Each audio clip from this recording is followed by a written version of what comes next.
Magandang araw po. Lubos po kaming nagpapasalamat sa inyong walang sawang pagsuporta at pakikinig sa mga kwento ng Tales of Siren. Sa pagkakataong ito, nais po naming magbigay ng espesyal na pagbati kay Christine Joy na nagdiwang ng kanyang kaarawan kahapon, mula kay Maris, at kay Bonan Ferreren na nagdiwang din ng kaarawan sa parehong araw. Gayun din, isang mainit na pagbati kay Alia Mardi Guadalupe mula sa Bocaway, Bulacan, na nagdiriwang ng kanyang kaarawan ngayong araw. Maligayang bati po sa inyong lahat. Hindi ito makatarungan, galit na sambit ni Juanito habang nakatayo sa gitna ng sitwasyong hindi niya ginasto. Buong akala niya ay tapos na ang kasunduan ng kanyang mga magulang at ng kanyang lolo sa matalik nitong kaibigan. Ngunit tila hindi pa rin siya makakawala sa anino ng kasunduang iyon. Hindi pa man siya naipapanganak, ay ipinagkasundo na siya ng kanyang lolo sa apo ng kaibigan nito. At ngayon, kahit pumanaw na ang kanyang mga magulang at lolo, ang kanyang tiyahin na si Marites ang nagpatuloy sa pagsasakatuparan ng kasunduan. Ang dahilan, dahil mayaman ang mapapangasawa niya. Wala kang magagawa, kailangan mong magpakasal sa apo ni Don Emilio Santos, madiing sabi ng kanyang tiyahin. Dahil sa yaman nila. Ah, ganun ba? At ikaw din naman ang makikinabang, hindi ba? Yayaman ka rin, sarkastikong tugon ni Juanito habang nakatingin ng matalim sa kanyang tiyahin. Hindi mo naiintindihan, Juanito. Ginagawa namin ito para sa ikabubuti mo, sagot ni Marites na may bahid ng galit. Ngunit hindi nagpatinag si Juanito. Ikabubuti ko, o para sa kapakanan nyo lang, balik tanong niya. Napalakas ang boses nito, sapat upang magdulot ng tensyon sa pagitan nila. Sa isang iglap, dama po ang palad ng tiyahin sa kanyang pisngi. Ramdam niya ang hapdi ng sampal habang hinawakan niya ang kanyang mukha. Tandaan mo, kami ang nagpalaki sa iyo mula nang mawala ang mga magulang mo. Kaya natural lang na tumano ka ng utang na loob sa amin, gigil na sabi ni Marites. Ngunit hindi nagpatinag si Juanito. Alam ko na hindi ako ang may gusto ng kasunduang ito. Kayo lang ang may interes dito, madiing tugon niya. Kung ganun, malinaw na magpapakasal ka, gusto mo man o hindi. Magbihis ka na't pupunta na tayo sa hotel para sa engagement party nyo ni Lito, utos ng tiyahin. Wala nang nagawa si Juanito kundi sundin ang nais nito. Mabait naman ang pamilya Villamor, lalo na si Don Alejandro, ang kaibigan ng kanyang lolo. Ngunit ang apo nitong si Lito, na ubod ng suplado, ay tiyak niyang hindi niya makakasundo. Naghanda na si Juanito para sa engagement party. Matapos ang okasyon, mabilis ding naisaayos ang kanilang kasal. Sa edad na 25, itinakda ang araw ng kanilang pag-iisang dibdib. Labag man sa kalooban ni Nalito at Juanito, wala silang magawa dahil nakatali na sila sa kasunduang ito. Mag-usap tayo, seryosong sabi ni Lito matapos ang kanilang kasal. Nasa ibang bansa sila para sa kanilang honeymoon nang magsimula ang usapan. Hindi niya matanggap na makulong sa isang kasal na wala naman siyang kagustuhan, kaya't naisip niyang magmungkahi ng kasunduan. Ano ang gusto mong pag-usapan? Tanong ni Juanito habang nakatingin ng diretso sa asawa. Dahil pareho naman nating hindi ginasto ang kasal na ito, bakit hindi tayo gumawa ng kasunduan? Sigurado akong gugustuhin mo rin ito. Maliban na lang kung gusto mo talaga akong makasama habang buhay, sarkastikong sabi ni Lito habang nakatingin ng diretso kay Juanito. Excuse me, kailan ko ba pinangarap na magpakasal sa'yo? Saan mo naman nakuha ang ideya na gusto kitang makasama habang buhay? Aber, galit na tanong ni Juanito sa kanyang asawa, halatang inis na inis. Mrs. V. Villamor, napakaswerte mo dahil ako ang napangasawa mo. Para lang sa kaalaman mo, maraming babae ang gustong magpakasal sa akin, mayabang na sagot ni Lito, may halong pagmamataas sa boses nito. Talaga, well, hindi ako isa sa kanila. Kaya tigilan mo na ako sa kayabangan mo. Hinding-hindi ko pinangarap na magpakasal sa isang tulad mo, mayabang at magaspang ang ugali, diretsahang sagot ni Juanito, hindi na alintana ang galit sa kanyang tinig. Nagtatagis ang bagang ni Lito habang unti-unting lumapit kay Juanito. Hinapit niya ito sa bewang, dahilan upang magulat ang huli. Bagamat kinabahan, hindi ipinakita ni Juanito ang kanyang takot at nanatiling matapang na nakatitig sa asawa. Akala mo naman kung sino ka kung magsalita. Alam ko naman na atat kayo ng tiyahin mo na may kasal ka sa akin. Hindi ba't palugi na ang negosyo ng pamilya nyo?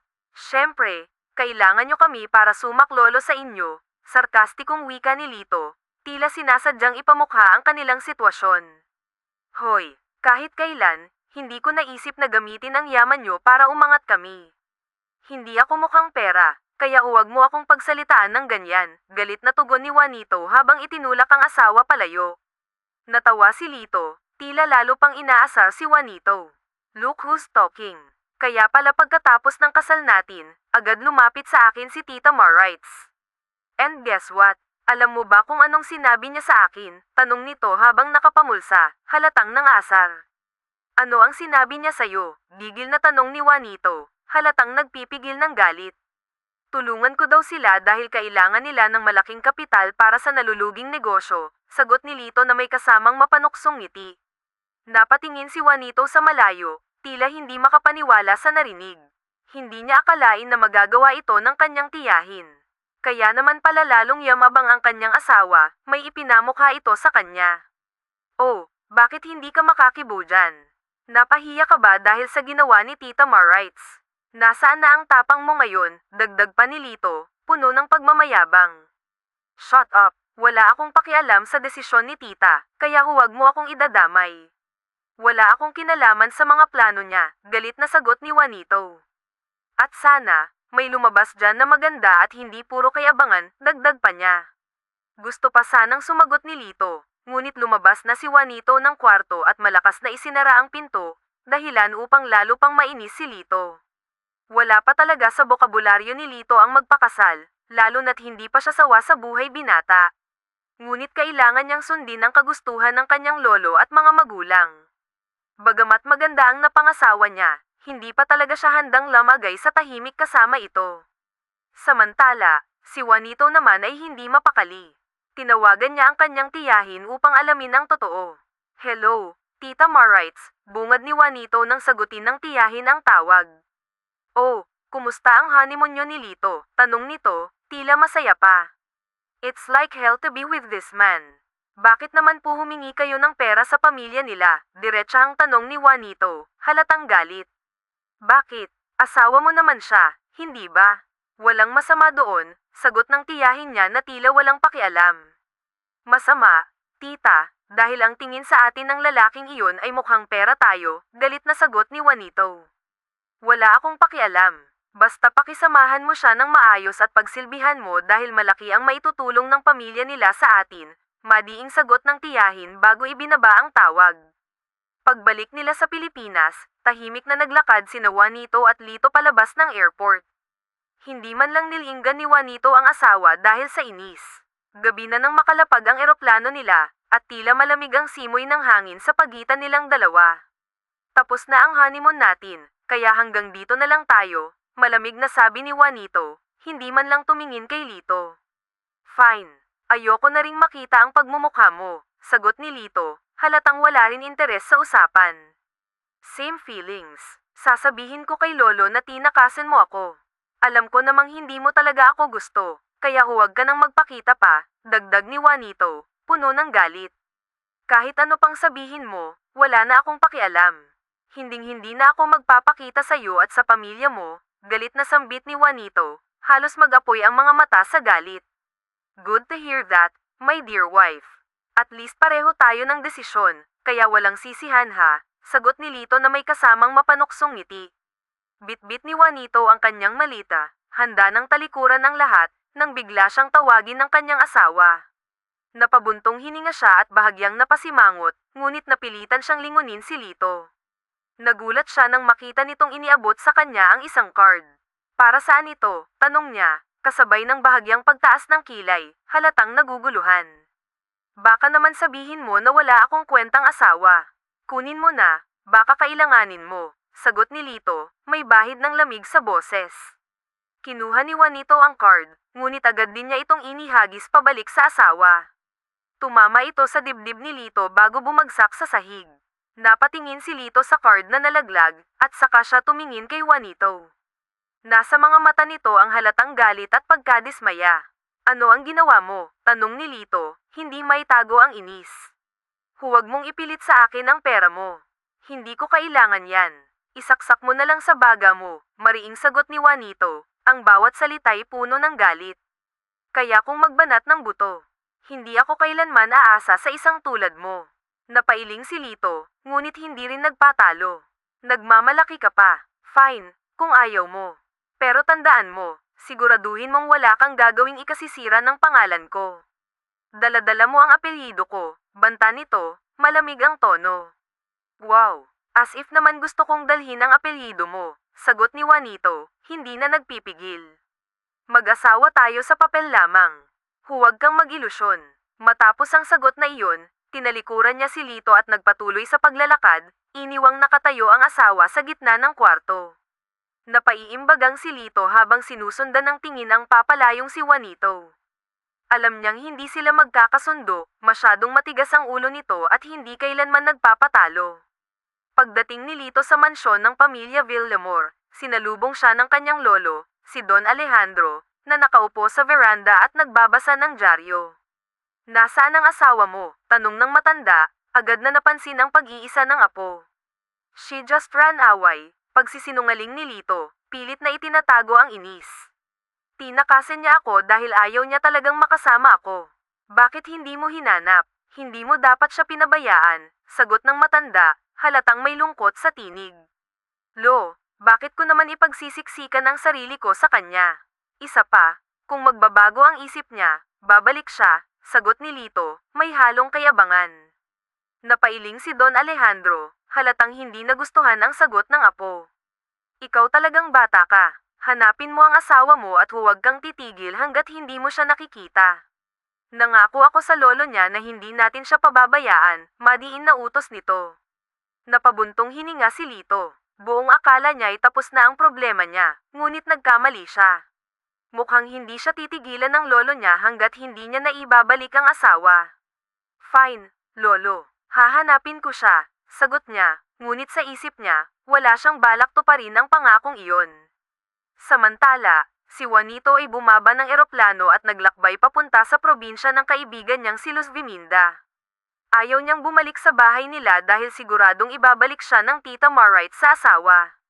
Juanito, masayang bungad ni Luz Viminda nang makita siya sa pintuan. Kamusta? Pasensya ka na, wala akong paabi, ha? Dagdag niya, halatang nahihiya.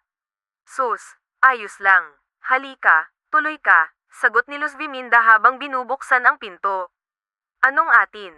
Teka, hindi ba dapat nasa honeymoon ka ngayon? Sunod-sunod niyang tanong.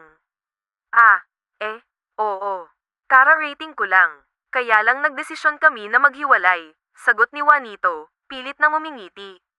Ha, bakit naman? Gulat na tanong ni Luz Viminda.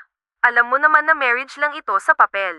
Isa pa, hindi ko kayang pakisamahan ang lalaking iyon. Mayabang at akala mo kung sinong mayaman, paliwanag niya, halatang may sama ng loob. Baka hanapin ka ng tita mo. Alam mo naman kung paano siya, sabi ni Luz Viminda, halatang nag-aalala. Huwag kang mag-alala, hindi naman niya alam ang lugar na to. Pwede bang manatili muna ako dito? Wala na talaga akong mapupuntahan. May konti naman akong naipon para makatulong dito, at balak ko ring maghanap ng trabaho. Pakiusap ni Juanito. Halos nagmamakaawa.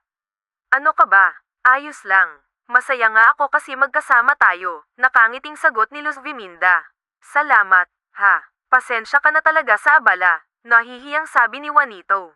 Para ka namang iba, huwag kang mag-alala. Halika, doon ka sa kwarto ko.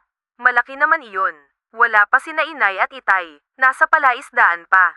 Ang mabuti pa, tulungan mo na lang ako mamaya sa palengke sa pagbebenta ng isda, mungkahi ni Luz Viminda. Sige, walang problema. Salamat talaga, sagot ni Juanito, at hindi napigil ang mapaluha.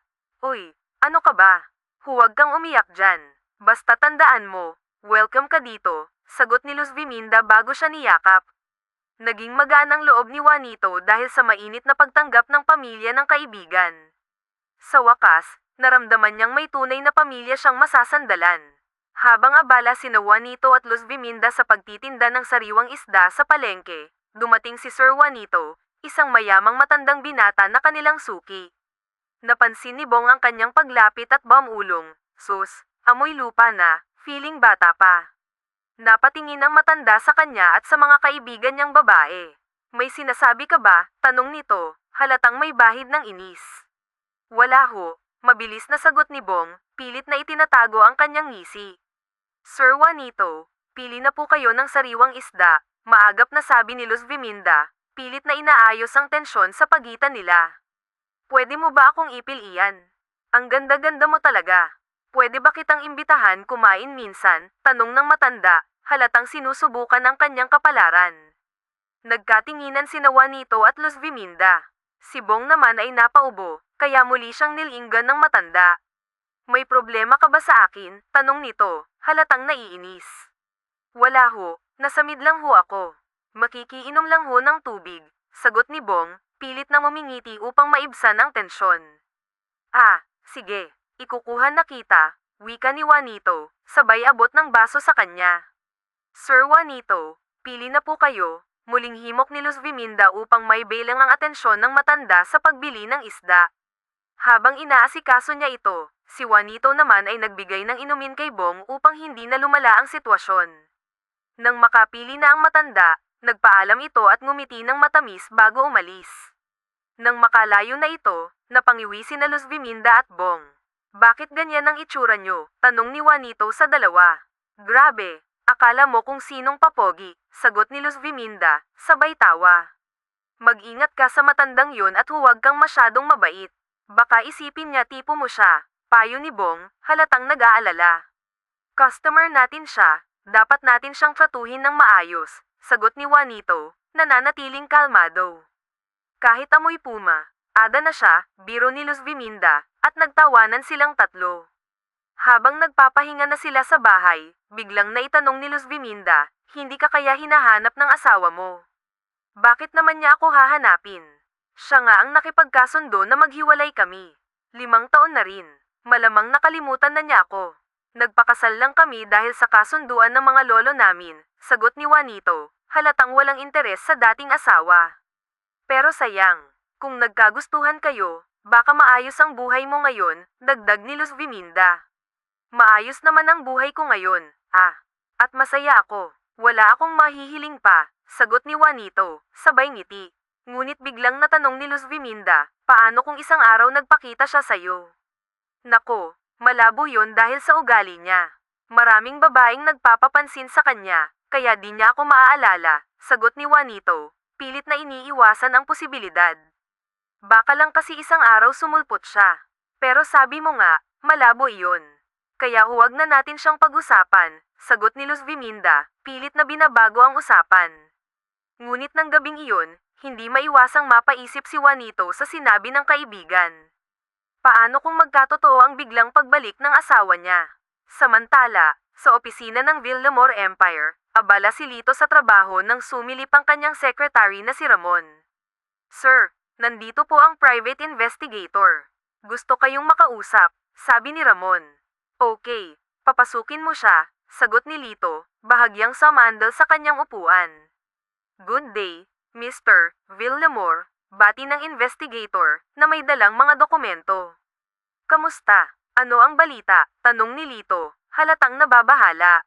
Pasensya na po, sir, pero wala pa rin pong update sa nawawala ninyong asawa, sagot ng investigator, halatang nahihiya. Kailangan ba na ako pa mismo ang maghanap sa kanya? Tanong ni Lito, halatang naiinis. Hindi po, sir. Hindi kami titigil hanggat hindi namin siya natatagpuan, sagot nito, pilit na nagpapaliwanag. Fine, you may go. At huwag kang babalik hanggat wala kang magandang balita, matigas na utos ni Lito. Habang umaalis ang investigator, napabuntong hininga si Lito. Pilit niyang iniisip kung paano niya haharapin ang kanyang lolo kung hindi niya magawa ang ipinangako nitong hanapin ang asawa.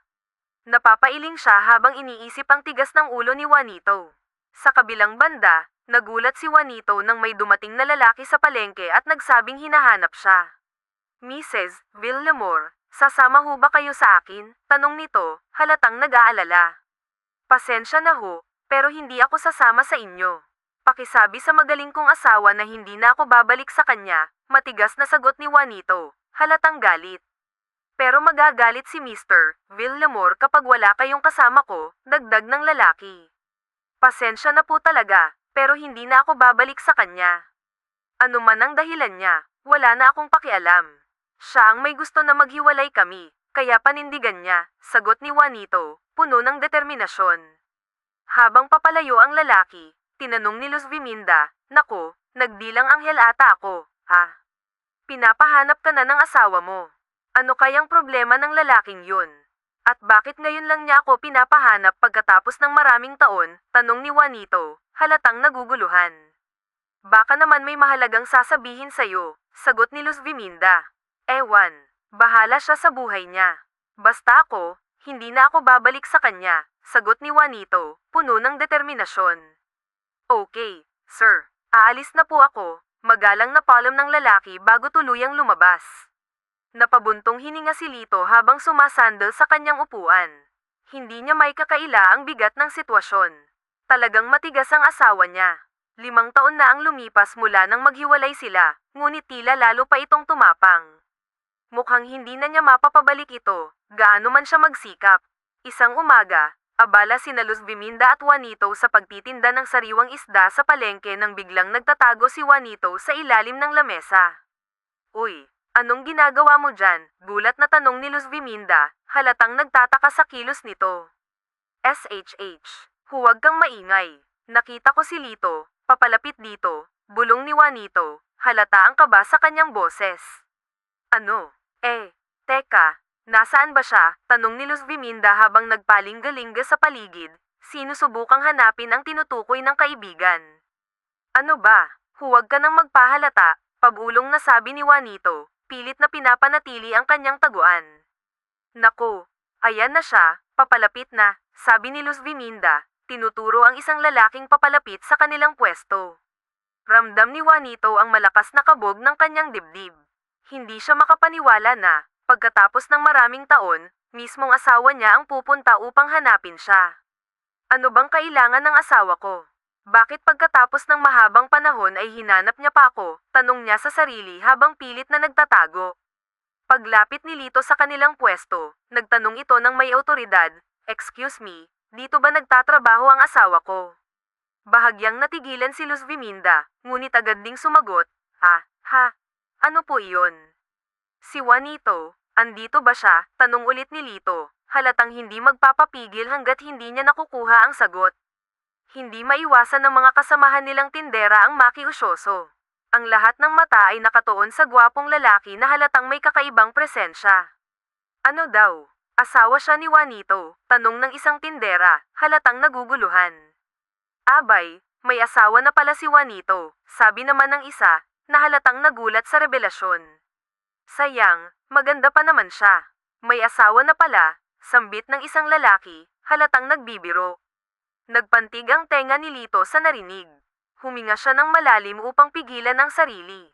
"Kaibigan ka ba ng asawa ko?" seryosong tanong ni Lito kay Luz Viminda.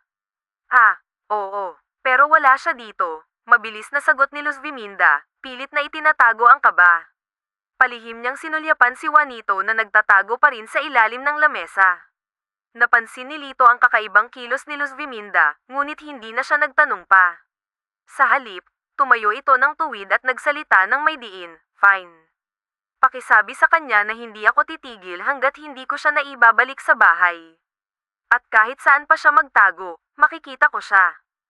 Sige, makakarating po," kinakabahang sagot ni Luz Viminda habang pinapanood ang papalayong si Lito. Habang umaalis si Lito, sinundan siya ng tingin ng mga tao sa palengke. Tahimik ang lahat, tila iniisip ang kakaibang tagpo na kanilang nasaksihan. "Uy, lumabas ka na.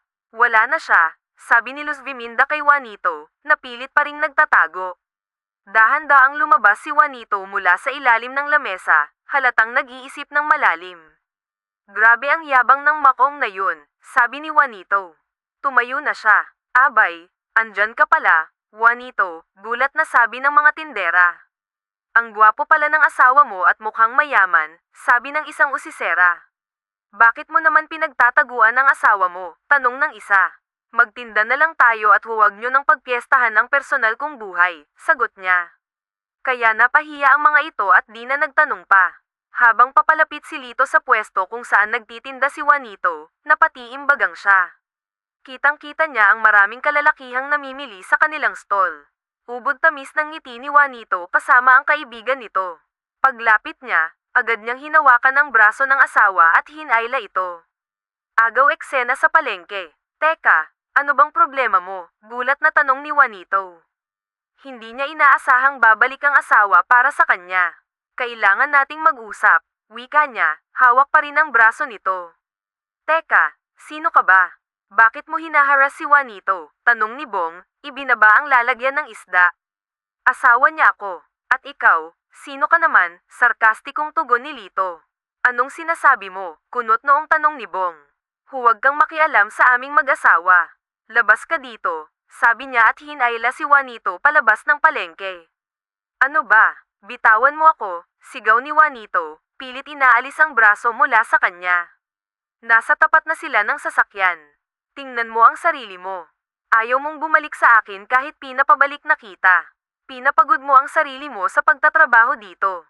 Ano naman ngayon? Marangal ang trabaho ko at masaya ako. Ano bang hangin ang nagdala sa'yo dito? Bakit ka pa bumalik? Galit na tanong ni Juanito. Kung hindi lang ako nangako kay Lolo, di na kita hahanapin. Kaya dapat magpasalamat ka dahil binibigyan kita ng oras at atensyon, gigil niyang sabi. Di salamat, masaya ka na. Pwede bang umalis ka na at huwag nang bumalik dito? Inis na tugon ni Juanito. Walang pwedeng magmamay-ari sa'yo kundi ako lamang. So, stop being rude to me dahil kapag napaikan ako, hindi mo magugustuhan ang gagawin ko, banta niya. Sumulyap siya sa labi nito. Itinulak siya ni Juanito, puno ng emosyon. Pakiramdam niya, sisubog ang dibdib sa kaba. Si Lito man ay di maipaliwanag ang nararamdaman. Hindi niya mapigilan ang galit sa lalaking umaaligid sa misis niya. Umalis ka na at huwag nang bumalik. Tahimik na ang buhay ko, huwag mo na akong guluhin pa, mahinahong sabi ni Juanito at tinalikuran siya. Sinundan lang siya ng tingin ni Lito ngunit sa isip niya, hindi siya titigil hanggat hindi niya naiuuwi ang asawa. Pagbalik ni Juanito sa pwesto, nakatingin ang mga kasamahan niya. Alam niyang magtatanong sila. Frenny, okay ka lang? Tanong ni Luz Viminda. Ayos lang ako, tugon niya. Asawa mo ba talagang lalaking yun? Tanong ni Bong. Oo, maikli niyang sagot. Nako, wala na tayong pag-asa, biro ng isang suki. Kung ganun, bakit kayo nag-aaway? Pasensya na kung nagtatanong ako ha, sabi ni Bong. Ayos lang, magtrabaho na tayo. Ayoko na siyang pag-usapan pa, sagot niya. Ni Ari, bulong ni Luz Viminda. Bakit lang pula ang mukha mo? Tanong nito. Wala, sagot niya. In fairness, mukhang desidido ang asawa mo na mabawi ka, tukso nito. Ewan ko sa hambog na yun. Pati pakikisama sa mga suki, binibigyan ng mali siya, sabi niya. Baka nagseselos, hirit ni Luz Viminda. Bakit naman siya magseselos? Gulat niyang tanong. Siyempre, ang mga lalaki, di umaamin pero nagseselos. Mahahalata mo sa galit nila kahit wala namang ginagawa, dagdag nito. Ano yung sinasabi mo? Hindi makapaniwala si Juanito. Kitang-kita sa kilos ng asawa mo at sa sinasabi niya na nagseselos siya, komento ni Luz Viminda. Hindi yun magseselos. Kahit mag-asawa kami, walang pag-ibig sa pagitan namin, paliwanag niya. Ewan natin. Baka sa paglipas ng panahon, magbago ang lahat, pati feelings nyo sa isa't isa, makahulog ang sabi nito. Diyos ko, Frenny, asawa mo ba yun? Tanong ni Luz Viminda. Kabababa lang nila ng jeep. Gabi na at kagagaling lang nila sa palengke.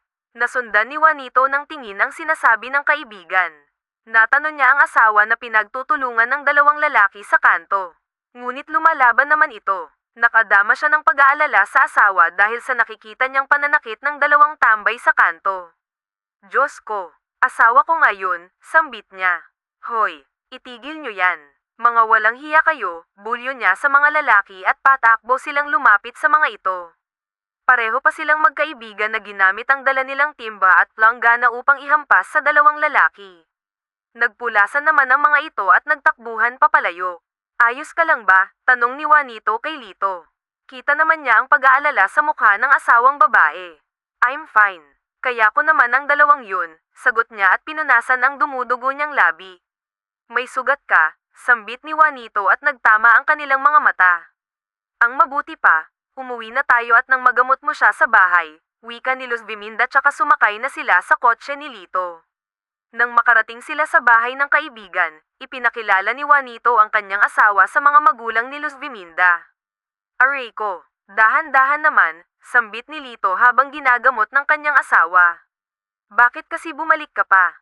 Tingnan mo tuloy, muntik ka pang mapahamak, sabi naman ni Juanito habang patuloy sa pagdampi ng bulak sa sulok ng labi ng asawa. Bakit? Nag-aalala ka ba? Tanong nito at tumingin sa kanya. Ano? Gulat na tanong niya at napadiin ang pagdampi ng bulak sa labi nito. Aray ko, napasigaw na sabi ni Lito. Sorry. Ikaw kasi, puro kayabangan. Ayan, napahamak ka tuloy, wika na lamang ni Juanito. I've told you, nangako ako kay Lolo kaya hindi ako titigil hanggat hindi kita naibabalik sa bahay. Oh, ang ekstrang unan. Kayo muna dyan mag-asawa sa kwarto, pagsingit ni Luz Viminda na may pilyang ngiti. Ah, hindi na. Nakakahiya sa'yo, nahihiyang sabi ni Juanito. Ano ka ba? Ayos lang. Dito na magpalipas ng gabi ang asawa mo. Baka mamaya, abangan siya ng mga lalaki, saad pa ng kaibigan. Thank you. Salamat, Luz Viminda. Sus, wala yun. Sige na, magpahinga na tayo. Malalim na ang gabi, sabi pa nito at iniwan na sila sa kwarto. Heto, may pinahiram si Tatay Dino. Magpalat ka ng damit, iniabot ni Juanito ang damit sa asawa. Nagulat pa siya nang maghubad ng damit pantaas ang asawa sa harap niya. Napaiwas tuloy siya ng tingin nang makita ang katawan nito. Napansin naman ng kanyang asawa kaya ngumiti ito ng pilyo. Bakit? Parang naiilang yata ang maganda kong asawa, biro niya at hinayla ang damit na hawak nito. Hoy, anong ginagawa mo? Naalarma ang tanong niya habang hawak siya sa bewang ng asawa. You're blushing, my dear wife. Sira ulo ka. Ngunit hindi na naituloy ni Juanito ang sasabihin dahil lalo pa siyang inilapit ng asawa sa katawan nito. Ay, sorry. Ibibigay ko lang sana itong kumot, nagulat na wika ni Luz Viminda. Bigla namang napabitaw sa isa't isa ang dalawa at parehong namula ang mga mukha nila. Sige, gora na ako. Sorry sa abala, nangingiting wika ni Luz Viminda bago isinara ang pinto ng kwarto.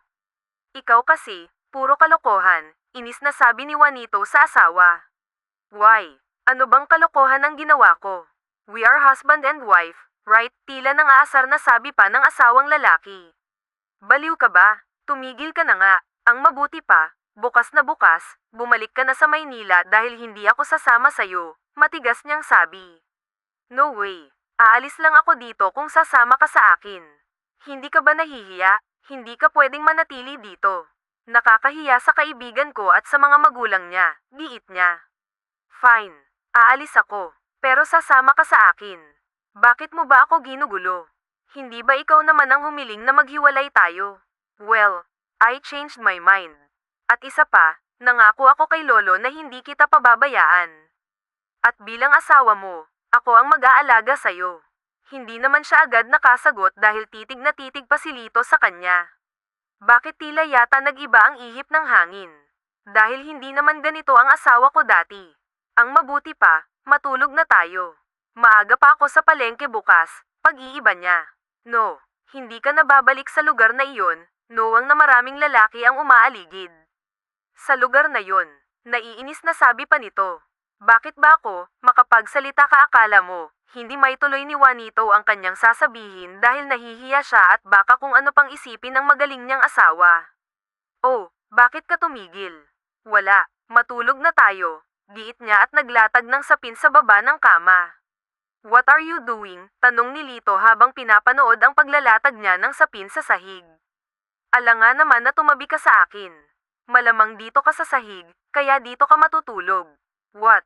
Diyan mo ako papatulugin? Oo. Bakit? May magagawa ka ba? No, dito tayo matutulog sa kama, pagpupumilit ni Lito at humiga na sa kama. Bumaba ka dyan, Lito, gigil na sabi ni Juanito. Let's sleep, sabi pa nito at nagtakip pa ng kumot sa katawan at ipinikit ang mga mata. Ang sabi ko, dito ka sa sahig, inis na sabi pa rin niya. Ngunit tila nagbingi-bingihan pa ang kanyang asawa sa nais niya. Hinaylan niya ang mga paa nito. Nagulat naman ito at inalis ang kumot sa katawan. What the hell are you doing? Inis na tanong nito.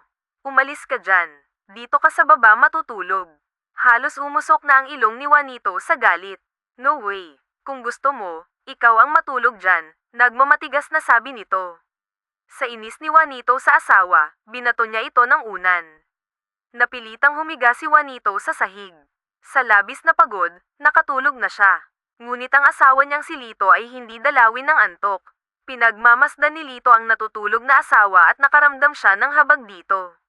Sigurado siyang nang maghiwalay sila ng landas, maraming hirap ang pinagdaanan nito. Ngunit mas may iba pa siyang nararamdaman, tila ba lalo pang naging maganda ang kanyang asawa kahit lumipas pa ang mahabang panahon. Binuhat niya ito at inihiga sa kama upang mas maging maayos ang pagtulog nito. Bakit ang aga-aga? And itong lalaking yan, tanong ni Lito sa asawa. Umaga na at nag-aalmusal na sila nang dumating ang binatang si Bong. Siya ang nagde-deliver ng mga isda galing sa palaisdaan, paliwanag niya.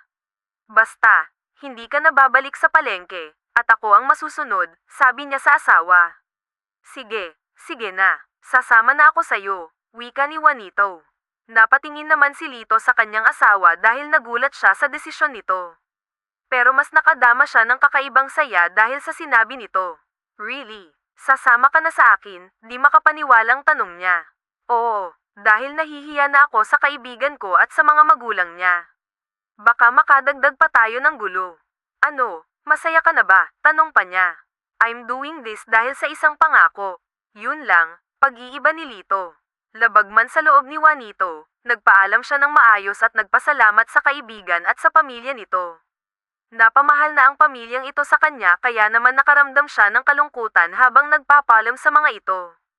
Nagyakap pa sila ng kaibigan at nangako na magkikita silang muli. We're home. Nakauwi na sila sa bahay ng asawa matapos ang mahabang biyahe. Napilitan na siyang tumira dito dahil ayaw na niyang makagulo sa pamilya ng kaibigan. Feel at home. Anyways, wala akong masyadong gamit dito dahil madalang naman ako magstay dito. Saan ako matutulog? Tanong ni Juanito sa asawa. Kung saan ako matutulog, mahal kong asawa, tila nakakalokong wika nito. Mas gugustuhin ko pang matulog sa sahig kesa naman makatabi ka, inis na tugon niya. Bakit pagdating sa akin na asawa mo, ang sanggit-sanggit mo, samantalang sa mga lalaki sa probinsya, ang bait-bait mo pa? Pati na doon sa Bong na yun, sarkastikong tanong ni Lito. Dahil kaibigan ko si Bong, at mga suki naman namin ang mga lalaking sinasabi mo. I don't care. Pakisamahan mo ako ng maayos dahil asawa mo ako. Ganyan ka naman wala kang pinagbago. Dahil feeling mo lahat ng gusto mo masusunod.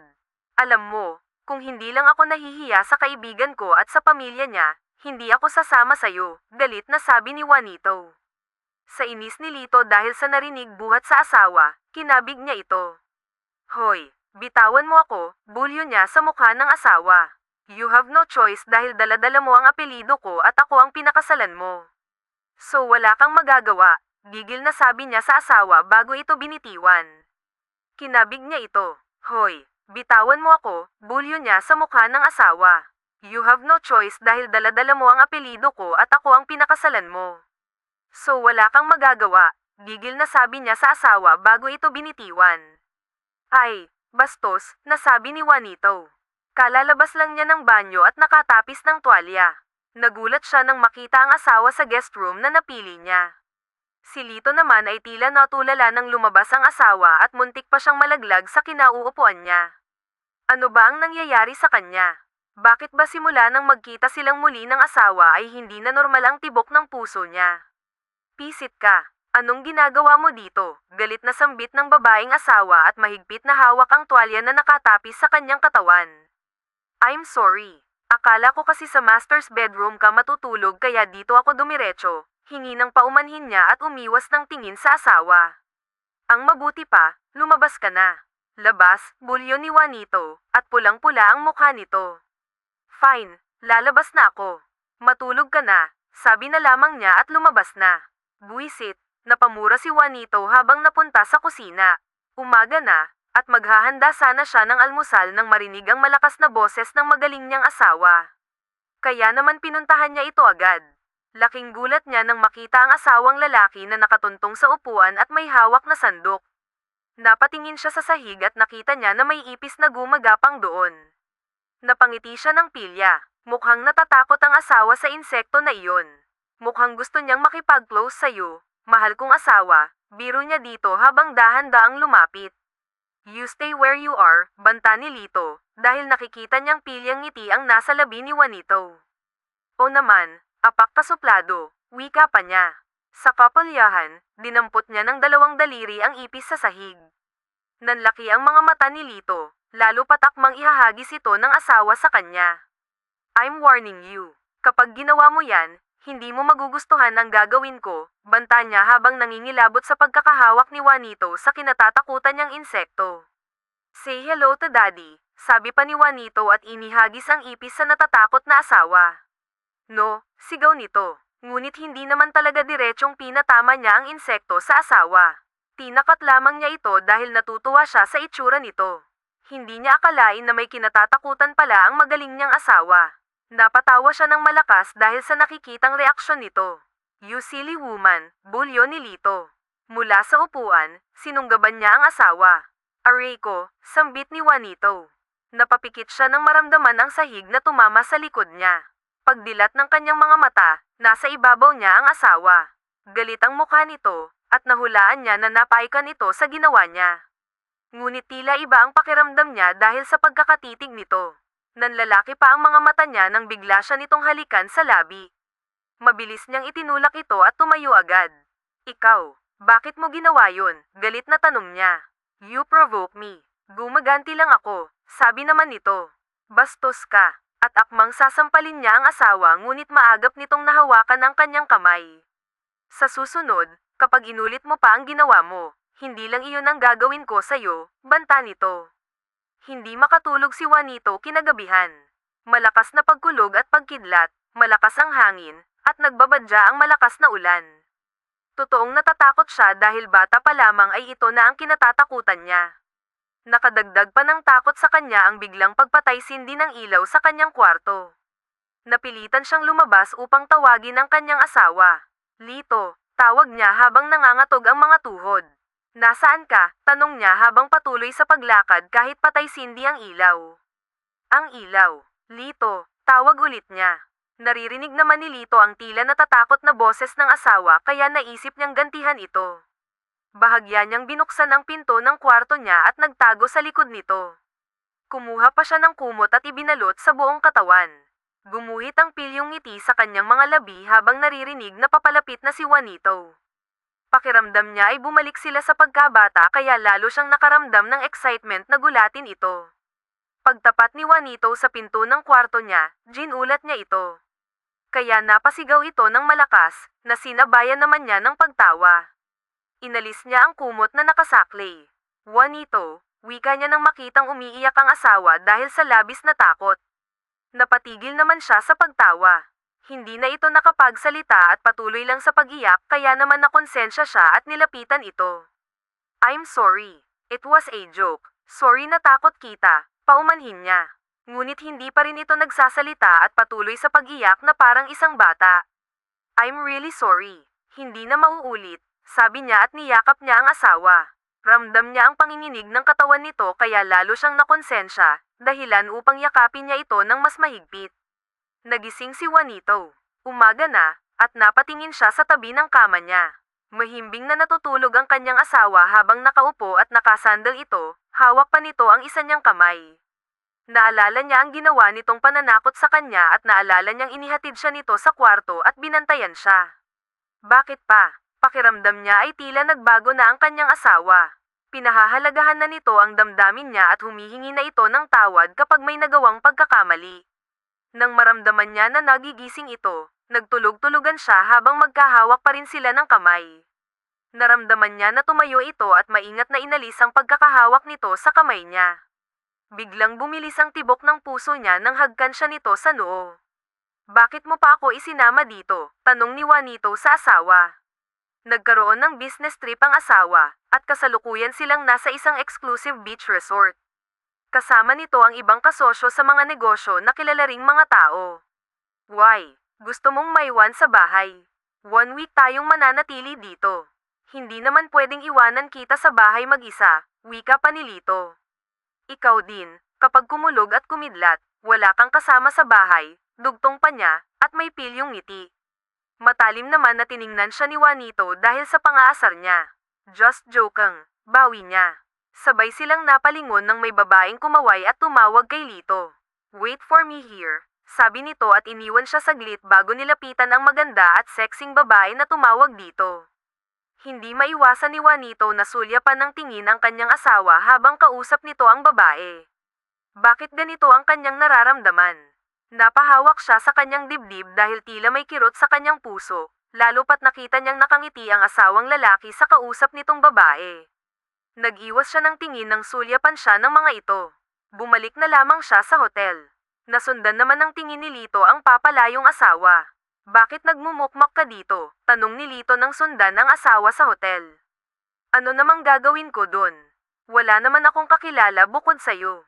Isa pa, mukhang nag-e-enjoy ka naman sa babaeng kausap mo, huli na para bawiin niya ang kanyang nasabi. Sounds like you're jealous, kunot noong tanong ni Lito. Kinabahan naman si Juanito dahil sa pagtatanong ng asawa. Bakit nga ba niya nasabi ang bagay na iyon? Nahihiya tuloy nito na siya ay nagseselos kapag may kausap itong babae. Nag-iwas siya ng tingin sa asawa at tumano sa veranda ng napili nilang kwarto. Mula doon ay matatanaw ang asul na dagat at ang mapuputi nitong buhangin. Ramdam niya ang kakaibang pintig ng kanyang puso. Tungkol lang sa trabahong pinag-uusapan namin. Nothing to worry, my dear wife, sambit nito bago lumabas ng silid. Hay, kainis. Lalo lamang yayabang ang makong na yun. Bakit ko ba kasi sinabi yun? Nainis na sambit ni Juanito sa sarili habang kausap ni Lito ang ilang kasamahan. Nya, isang businessman, ay napansin niya ang ilang kalalakihan. Nasundan niya ng tingin ang babaeng tinitignan ng mga ito. Nagulat pa siya nang makilala ang kanyang asawa na si Juanito habang naglalakad sa dalampasigan. Hinahangin ang mahaba nitong buhok at nakasuot ito ng itim na swimsuit na bumagay sa maputing balat nito. Dumilim ang mukha niya at nag-excuse sa mga kausap niya upang lapitan ang kanyang asawa. Bakit ganyan ang suot mo? Inis na tanong niya nang makalapit sa asawa. Bakit? Nasa beach naman tayo. Ano palang isusuot ko? Sarkastikong tanong din ni Juanito. Anything, basta huwag lang yan. Bumalik ka na sa hotel at magpalit ka ng damit, utos nito. Grabe ka, isinama mo ako dito tapos pagbabawalan mo akong magsuot ng ganito, napapailing na sabi ni Juanito. Kapag hindi ka pa nagpalit, mapapaaway ako, Juanito, banta ng asawa. Napatingin siya sa asawa at kitang-kita niya ang seryosong mukha nito habang nakatitig sa mga mata niya.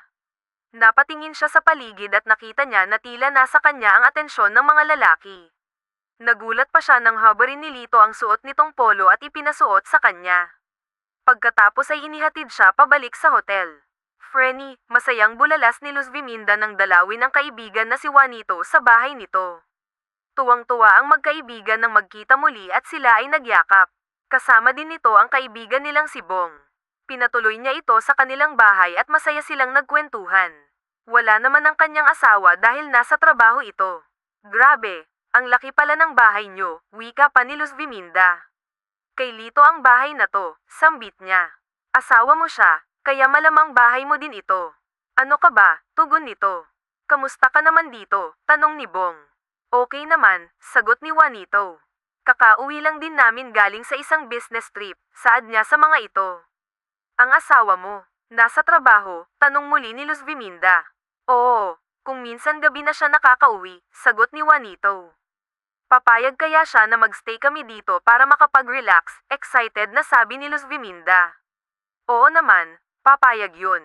Dahil nung kami naman, hindi nyo kami tinanggihan, sagot ni Juanito. Baka magalit yun sa akin, biglang singit ni Bong.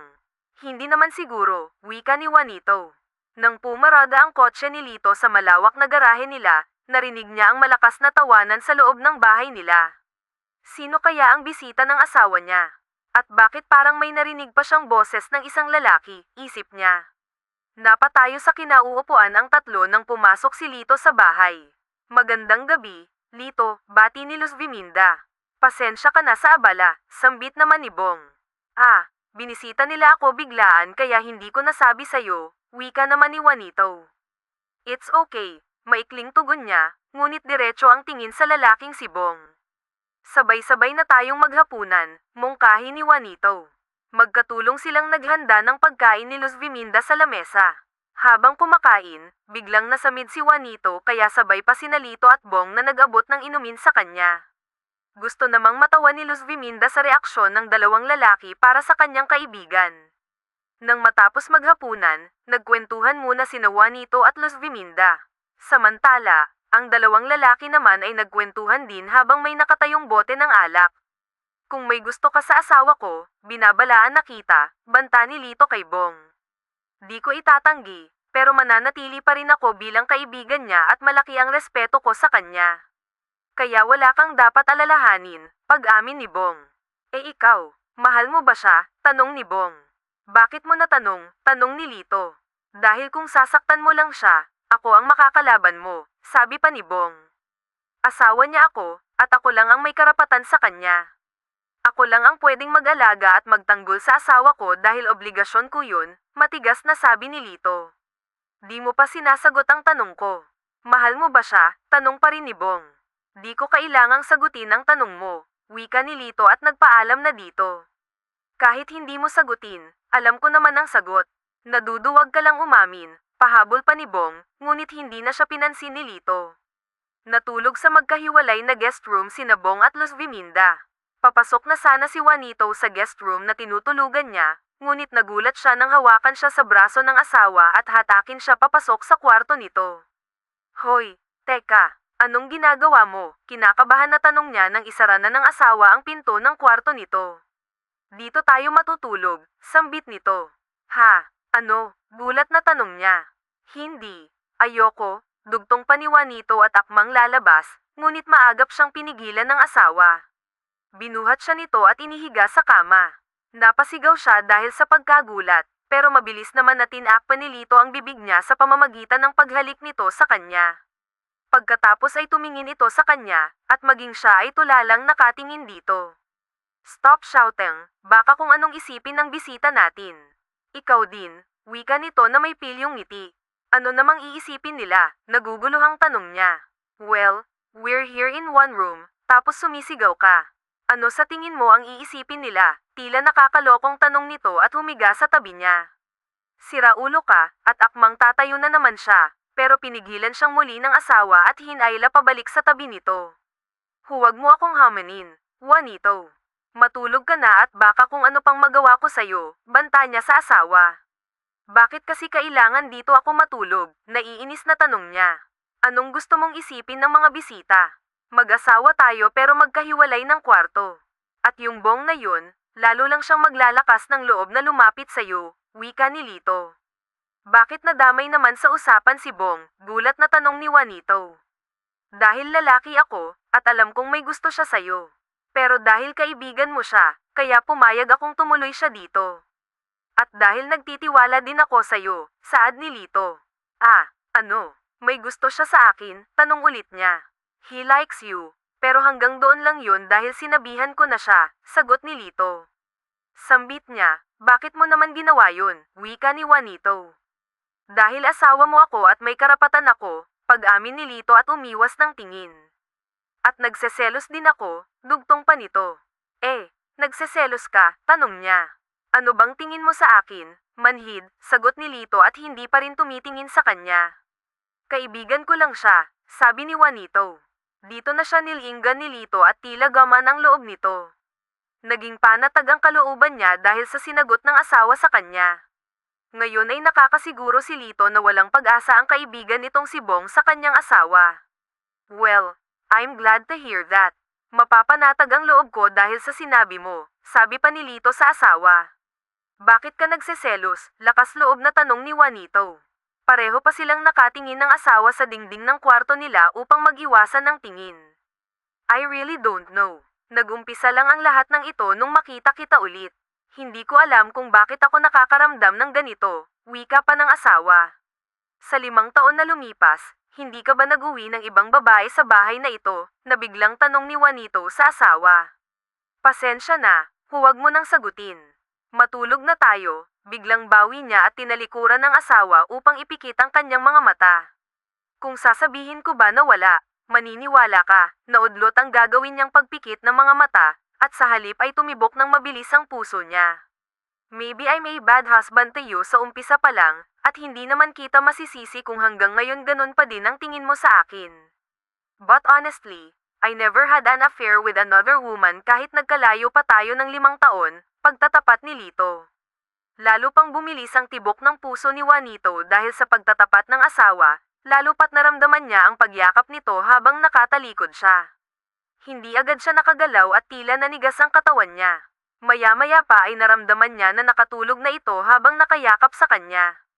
Good morning, Franny. Bati ni Luz Viminda nang nadatnan niya ito sa kusina at tinulungan siya sa paghahanda ng almusal. Kamusta ang tulog mo? Tanong niya sa kaibigan. Ay grabe, ang sarap eh. Ikaw naman, kamusta naman ang tulog niyong mag-asawa? Tila nanunuksong tanong nito. Ha, nahihiyang sambit niya. Nakita ko pumapasok kayo sa iisang kwarto. At narinig ko pa na maingay ka, biro pa nito at bumungisngis, kaya naman pinamulahan siya ng mukha. Ba't namumula ka? Tanong ni Bong nang biglang lumapit sa kanila. Gising na rin pala ito. Wala ito. Kasi si Luz Viminda kung ano-anong sinasabi, natatarantang sagot niya. Bakit? Wala namang masama kung matulog kayo sa iisang kwarto dahil mag-asawa naman kayo, hirit pa nito. Nailang tuloy si Juanito nang tumingin sa kanya ang kaibigan na si Bong. Kamusta ang pakikitungo ng asawa mo sa'yo? Seryosong tanong ni Bong. Narinig ni Lito ang usapan ng magkakaibigan. Nagising siya na wala na sa tabi ang asawa. Hindi niya nais makinig sa usapan ng mga ito, ngunit gusto niyang marinig ang isasagot ng asawa sa tanong ni Bong. Siguro dahil hindi kami handa na magpakasal noon kaya hindi kami nagkasundo at naghiwalay kami. Pero ngayon, mas naramdaman ko at panatag ko na tama ang desisyon ko na bumalik sa kanya, pag-amin ni Juanito. Napangiti si Lito sa narinig, kahit pa hindi malinaw kung may pag-ibig bang namamagitan sa kanilang mag-asawa. Good morning, bati ni Lito nang makalapit sa mga ito. Tila naman nagulat ang kanyang asawa nang makita siya. Mas lalo pa itong nagulat nang hagkan niya ito sa pisngi. Ay grabe naman, ang aga-aga, ang tamis, tila kinikilig na wika ni Luz Viminda, at inaya si Bong na magpahangin sa labas. Kanina ka pa riyan? Tanong ni Juanito. No, bakit? Tanong rin nito. Wala, tugon niya sa asawa. Nang matapos sila mag-almusal, ay nagpaalam na si Lito para pumasok sa opisina. Mag-enjoy kayo sa pamamasyal, wika ni Lito. Sige, salamat, tugon naman ni Luz Viminda. I have to go. Tumawag ka sa akin kapag magpapasando kayo, bilang ni Lito sa asawa. Okay, ingat ka, wika ni Juanito. Ang sumunod na nangyari ay hindi niya inaasahan dahil bago umalis ang asawa ay dinampian muna siya ng halik sa labi. Naging maayos naman ang 3 araw na bakasyon ng mga kaibigan at ang pagtuloy nito sa bahay nila. Bago bumalik sa probinsya, ay nangako si Juanito na siya naman ang dadalaw sa mga ito. Ipinahatid pa ni Lito sa driver ang mga kaibigan ng asawa pabalik sa probinsya. Kanyang pisngi ng sampailan siya ng tiyahin. Pumunta ito sa kanya upang humingi ng malaking halaga. Sinasabi ko lang naman na wala akong karapatan na magbigay ng pera sa inyo. Nakakahiya sa asawa ko, giit niya. Ang pera niya at yaman niya ay sayo rin kaya, ano bang inaarte mo dyan, senggal pa nito. Ayokong isipin ng asawa ko na painrahan ko siya. Maayos ang pagsasama namin, huwag niyo namang sirain, naiiyak na sambit niya. Ba't ang galing mo nang sumagot ha, sambit nito at itinulak siya. Napaupo si Juanito sa sahig habang sinasaktan siya ng malupit na tiyahin. Tumatanaw naman siya ng utang na loob dito, ngunit hindi niya gugustuhin na magkaproblema muli silang mag-asawa. Ayaw niyang mag-isip uli ito nang hindi maganda sa pamilya nila. Tita Marites, napatigil ang tiyahin niya, at sabay silang napatingin sa paparating na si Lito. Nagulat ang tiyahin niya at halata ang takot sa mukha nito. Itinayo naman siya ng asawa, at kita sa mukha nito ang pag-aalala. What's going on here? Bakit niyo sinasaktan ang asawa ko? May galit na tanong nito. Nako, Aiho, pasensya ka na ha. Matigas kasi ang ulo niya eh. Kasi aalis na naman siya kaya pinipigilan ko lang, pagsisinungaling nito. Napatingin naman si Lito sa asawa at kita niya ang pag-iling nito. Hindi totoo ang sinasabi mo, tita, tululuhang sabi niya. Bakit ka pa magsisinungaling minsan mo na siyang tinakasen, hindi ba? Sarkastikong wika pa nito. That's enough. Hindi niya ako tinakasen noon. Ako ang nagdesisyon na maghiwalay kami. sabi pa ni Lito, na ikinagulat ni Marites. Ano talaga ang kailangan nyo? Tanong pa ni Lito. Wala naman. Pagsisinungaling pa rin nito. Oh, kasi ang pamangkin ko, nagmamataas na, at akmang sasaktan muli ang pamangkin, pero hamarang na si Lito. Wala kayong karapatan na saktan ang asawa ko. Sa susunod na gawin nyo yan, kakalimutan ko na tita niya kayo. You may leave. At kung pera ang kailangan nyo, sa akin kayo dumiretso at huwag nyong ginugulo ang asawa ko, sabi pa ni Lito. Napilit na umalis si Marites dahil sa pagkapahiya. Ayos ka lang, tanong ni Lito sa asawa, at inayos pa niya ang nag-ulong buhok nito na tumabang sa magandang mukha nito. Pasensya ka na kay tita ha, umiiyak na sabi niya. No need to apologize. Matagal ko na siyang kilala. Wala kang dapat alalahanin. From now on, I'll promise, hindi ka na niya masasaktan dahil hindi na siya makakalapit sa'yo. Kung noon, nangako ako kay Lolo na aalagaan kita, this time gagawin ko yun dahil gusto ko, at dahil asawa mo ako, nakangiting wika niya. Salamat kasi hindi ka naniwala kay tita na aalis ako, umiiyak pa rin na sabi ni Juanito. Hinawakan ni Lito ang kanyang magkabilang pisngi upang panasan ang mga luha. Sapat na marinig ko mula sa iyo na tama ang naging desisyon mo na bumalik ka sa akin. Narinig mo pala yun, nagtatakang tanong ni Juanito. Yes, sabi ko naman, di ba? Nagtitiwala ako sa'yo kaya sa'yo lang ako maniniwala, tugon pa niya. Saglit pa silang nagkatitigan habang unti-unting bumababa ang labi ni Lito sa labi niya. Ipinikit niya ang mga mata at tumugon sa halik nito. Mahal na mahal kita, wika ni Lito. I'm sorry sa lahat ng kasalanan ko. Pangako, babawi ako. Kung noon hiniling ko na maghiwalay tayo, pero ngayon, hihiling akong muli sa'yo. This time, sana huwag na tayong magkalayo dahil ayokong malayo sa piling mo, saad ni Lito. At mahal na mahal din kita, asawa ko, tugon niya. Hindi man naging perpekto ang relasyon natin sa umpisa, alam kong. Hindi ako nagkamali ng desisyon na bumalik sa'yo dahil napatunayan ko na mabuti kang tao, dahil pinahalagahan mo ako, naiiyak na sambit ni Juanito. Nagyakap silang muli at hinagkan ng isa't isa. Muli silang ikinasal bilang mag-asawa, at sa pagkakataong ito, dahil tunay silang nagmamahalan.